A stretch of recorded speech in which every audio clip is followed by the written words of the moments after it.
বাংলাদেশের যিনি স্বাধীনতার ঘোষক ছিলেন, বাংলাদেশের এখনো দেশকে দুর্নীতিমুক্ত করবার জন্য শহীদ মাওলানা মতিউর রহমান নিজামী, আলী হাসান মোহাম্মদ মুজাহিদ। বলছি রাষ্ট্র সংস্কার এগুলো দেয়ালে লেখা আছে। তিনি আমাকে আবার প্রশ্ন করেছেন যে ছাত্র সংস্কারেরা এগুলো লেখা আছে মানে কি? আমি বলছি ঢাকার প্রত্যেকটা ওয়ালে আমাদের রাষ্ট্রের সংস্কারটা কিভাবে হওয়া দরকার আমাদের ছাত্ররা সেটি লিখে দিয়েছেন। আমাদের জায়গা থেকে বাংলাদেশ জামাত ইসলামী আমরা করেছিলাম, আমাদেরও এরকম একটা আলোকচিত্র করেছি। আমার বিশ্বাস ছাত্র শিবিরও পর্যায়ক্রমে এটি শুধু ঢাকায় আমার অনুরোধ থাকবে, আমার বিশ্বাস তারা করবে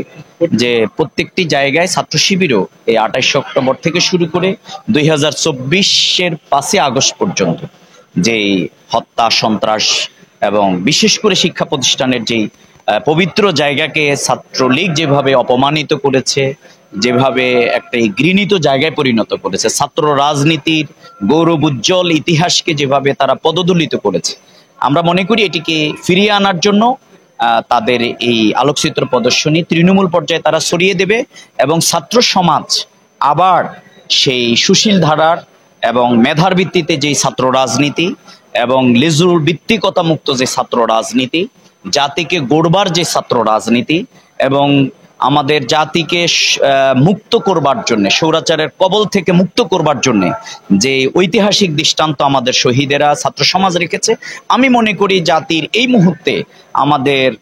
সবচেয়ে অগ্রগামীদের তালিকায় আমাদের ছাত্র সমাজ, তাদের চিন্তা, তাদের চেতনা। এবং আমাকে সাংবাদিকরা বলেছেন যে রাষ্ট্র সংস্কার, আমি বলছি রাষ্ট্র সংস্কার এগুলো দেয়ালে লেখা আছে। তিনি আমাকে আবার প্রশ্ন করেছেন যে ছাত্র সংস্কারেরা এগুলো লেখা আছে মানে কি? আমি বলছি ঢাকার প্রত্যেকটা ওয়ালে আমাদের রাষ্ট্রের সংস্কারটা কিভাবে হওয়া দরকার আমাদের ছাত্ররা সেটি লিখে দিয়েছেন। এটিকে ধারণ করে এই ফিলোসফিক্যাল, এই পলিটিক্যাল, এই আমাদের সংস্কৃতি, অর্থনীতি, এই সব কিছু বিনির্মাণের জন্য আমাদের ম্যানারগুলোকে তৈরি করবার জন্য ছাত্ররা, তরুণেরা আজকে যেই রাস্তার দেয়ালে দেয়ালে যে কথাগুলো লিখে দিয়েছে, আমি মনে করি বর্তমান যেই ছাত্রদের ত্যাগের বিনিময়ে গড়া যেই উপদেষ্টা পরিষদ, অন্তর্বর্তীকালীন সরকার, তারা ওই দেয়ালের ছোট ছাত্র সমাজের সেই কোমল হাতের লেখাগুলোকে যদি তারা পড়তে পারেন, তাহলে আমি বিশ্বাস করি ছাত্র সমাজের রক্তের বিনিময়ে আমাদের স্বৈরাচার মুক্ত, পেশিবাদ মুক্ত যে বাংলাদেশ আমরা পেয়েছি, কিন্তু পেশিবাদীদের জুলুম থেকে বাংলাদেশ এখনো মুক্ত হয়নি। আর এটিকে মুক্ত করবার জন্যে পেশিবাদের দোসররা রাষ্ট্রের যেখানে, শিক্ষা প্রতিষ্ঠানের যেখানে পবিত্র অঙ্গনগুলোকে, বিশেষ করে শিক্ষা ব্যবস্থাকে যেভাবে তছনছ করে দিয়েছে, তাহাজিব, তামাদ্দুন, ইসলাম, নবী রাসূলদের জীবনকে আমাদের পাঠ্যপুস্তক থেকে যেভাবে তারা বিতাড়িত করে একটি পাশ্চাত্যমুখী, একটি নাস্তিকতা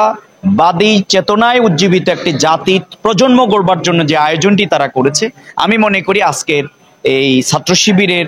এই কর্মতৎপরতার মাধ্যমে জাতি আবার সেই দিকে ফিরে যাবে। এবং আমি ছোট্ট একটি আবেদনের সাথে করতে চাই, এখনো বাংলাদেশের যিনি স্বাধীনতার ঘোষক ছিলেন, বাংলাদেশের এখনো দেশকে দুর্নীতিমুক্ত করবার জন্য শহীদ মাওলানা মতিউর রহমান নিজামী, আলী হাসান মোহাম্মদ মুজাহিদ, এরকম সৎ নেতৃবৃন্দ যারা গুরুত্বপূর্ণ ভূমিকা পালন করেছেন, তাদের বিরুদ্ধে, শহীদ জিয়াউর রহমানের বিরুদ্ধে এখনো কুৎসা রটনা করে পাঠ্যপুস্তকে কিন্তু এখনো বিভিন্ন ধরনের লেখাজোকা আছে। অবিলম্বে পাঠ্যপুস্তক থেকে এগুলো বাদ দিতে হবে এবং সুস্থ ধারার একটি মননশীল, একটি নতুন প্রজন্ম গড়বার জন্য আমাদের শিক্ষা ব্যবস্থা প্রণয়ন করতে হবে। এর মাধ্যমে আমরা মনে করি আমাদের আবরারের জীবন, আমাদের সর্বশেষ আমাদের বোনদের, আমাদের ছাত্রীদের যে ত্যাগ, তার বিনিময়ে গড়া এই নয়া বিপ্লব, নয়া স্বাধীনতা, এর সুফল তখন ছাত্র সমাজ, দেশ এবং জাতি পাবে। এই উপাখ্যান থেকে, এই দিনলিপি থেকে, আমাদের গোয়েন্দা সংস্থার মাধ্যমে শুধু না, আমি উপদেষ্টা পরিষদ যারা ছাত্রে আছেন, কয়দিন আগে তারা এখানে আন্দোলন করেছেন, আমি অনুরোধ করব যে ছাত্রদের মধ্যে যে 2 জন উপদেষ্টা আছেন এবং আমাদের সমন্বয়ক যারা আছেন, তারা সকলেই এই আলোকচিত্র দেখা উচিত এবং এখান থেকে তারা মেসেজ নিয়ে জাতিকে গড়বার জন্য কার্যকর ভূমিকা পালন করা উচিত।